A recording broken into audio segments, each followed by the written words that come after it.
The world isn't in chaos by accident. It's being reshaped. Do you think inflation is caused by global markets? Do you think wars arise from conflicts between nations? Do you think recessions come as unexpected disasters? No, since the early 20th century, we've been living in a repeating cycle.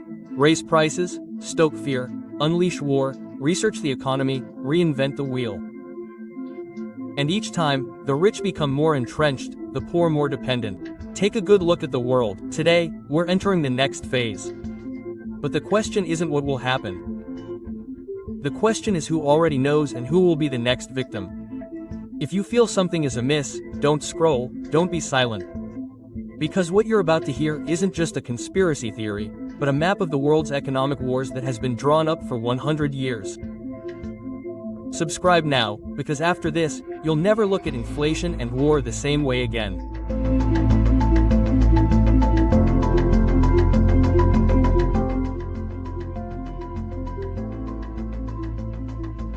Since 1900, world history has been like a tape that keeps replaying. The pattern is almost the same, but the actors have changed. Initially, the world experienced economic expansion, industrialization, rapid growth, and market euphoria. But behind that euphoria, there was always a ticking time bomb being secretly set: its debt. When the system was no longer balanced, inflation emerged. Prices rose, the value of money fell, and those who depended on a fixed salary suffered the most. The 1910s. Inflation crept silently across America and Europe. The world was on the rise industrially, but with unreasonable borrowing and widening social inequality. Then came the First World War. Suddenly, inflation was condoned, money was printed for the war effort, and people were told to sacrifice for the country. But who really benefited? New central banks were born. The American Federal Reserve was established in 1913, just a year before the outbreak of World War II. Was that a coincidence? Central banks regulated money, interest rates, and the printing of capital, but they were not elected by the people. They were appointed by economic elites, many of whom profited greatly from the chaos. Moving on to the 1920s. After the war, the world re-entered a phase of euphoria. Stocks rose, lifestyles were lavish, and capitalism was a constant, but the pattern repeated itself. Credit ran rampant, money was printed without limit. Finally, in 1929, the Great Depression. Billions of dollars vanished, millions lost their jobs. The world plunged into recession, ready for the next cycle. After the 1929 crisis, the world didn't recover, it prepared. Who survived? Those who had already transferred their wealth to gold, land, and real assets. While the common people were forced to queue for bread, radical leaders emerged. Hitler in Germany, fascism in Italy. As the economy collapsed, the people desperately sought new heroes. And, predictably, World War II erupted. Once again, war was used as a systemic solution. Inflation was tolerated, production increased for the sake of the military. Countries shamelessly printed money under the pretext of victory. But what was interesting wasn't the war. What was interesting was what came after. 1944, Bretton Woods. The world monetary system was reset, the US dollar became the benchmark for all currencies, and America rose as the new center of power. The world wasn't recovering, it was being reshaped. Defeated nations are forced to play by the system. Even victorious nations are bound by debt and new rules. Once again, only a handful of financial elites determine the course of the game. This pattern has happened twice.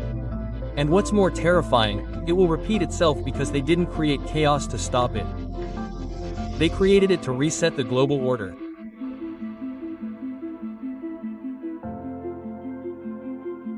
While people are busy panicking, when countries are pointing fingers, when prices are rising and bombs are exploding, there are always those who are actually maximizing profits. Let's look at the data. Every time there's massive inflation or a major war, stocks in certain sectors soar. Arms companies, oil companies, logistics companies, and post-conflict reconstruction companies. For example, during World War II, stocks in the steel, ammunition, and energy industries in the United States soared. General Motors, Boeing, Lockheed Martin, they not only survived, they thrived. Moving on to the modern era. After the 9/11 attacks and the invasion of Iraq, the shares of Hibberdin, Ryan, and Northrop Grumman soared. Was this luck or was it planned? Now look at who owns the majority stakes in these companies. The names that keep coming up: BlackRock, Vanguard, State Street. They're no ordinary companies. They are global asset managers, controlling over $20 trillion and holding dominant stakes in nearly every strategic industry globally. They control not only the military sector but also the pharmaceutical industry, big tech, global media, and even central banks. They are not players who react to crises. They are those who position themselves before they occur. And while we are busy surviving, they are busy buying up the world.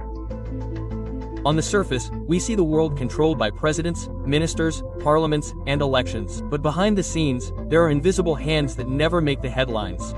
BlackRock and Vanguard, two financial entities that never participate in elections but wield more power than most heads of state. They hold seats on the boards of oil and arms companies. They control market algorithms through a system called Aladdin, an artificial intelligence that manages trillions of dollars in global assets and can push buttons to influence a country's economy.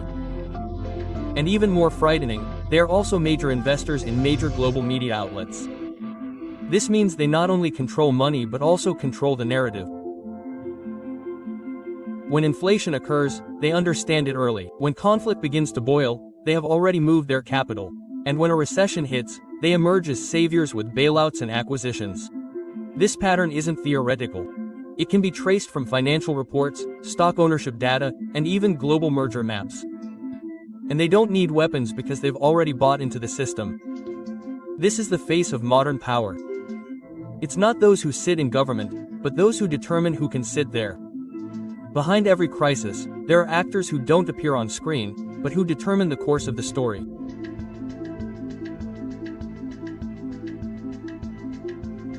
When we hear the word inflation, we usually imagine rising prices, insufficient funds, and dwindling wages. But in the hands of global powers, inflation isn't just an economic symptom. It's a weapon. A weapon that can destroy without bullets. For example, when America printed money massively after 2008 and especially after 2020, dollars flowed around the world. Developing countries, including many in Asia and Africa, were forced to absorb currency that was steadily losing value. As a result, imported food prices rose, energy became scarce, people cried out, governments panicked, and then aid from the IMF or World Bank arrived.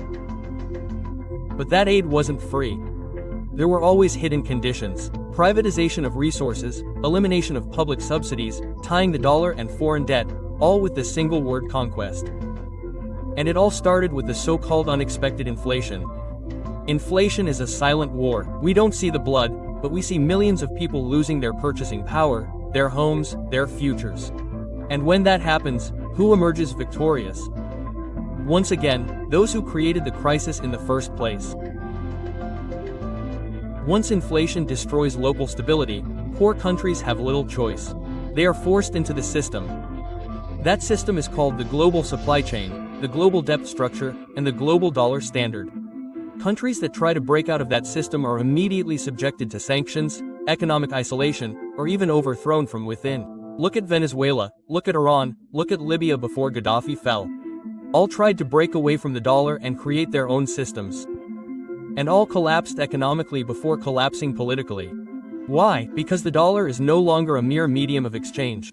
It is a tool of control, and inflation caused by dollar manipulation forces smaller countries to remain subservient.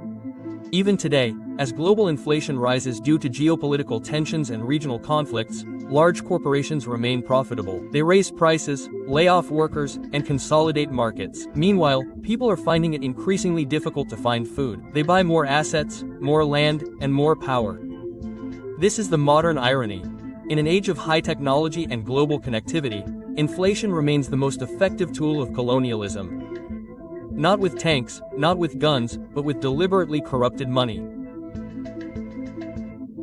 Now you see the pattern, not one or two events, but a structured sequence spanning over a century. Inflation is no accident. Wars are not spontaneous, recessions are not disasters. They are unpredictable. They are all part of a recurring cycle of power that always produces winners and losers, driven not by the people but by an invisible system. The world is not in chaos. It is being redesigned, and those in power already have the blueprints long before the crisis begins.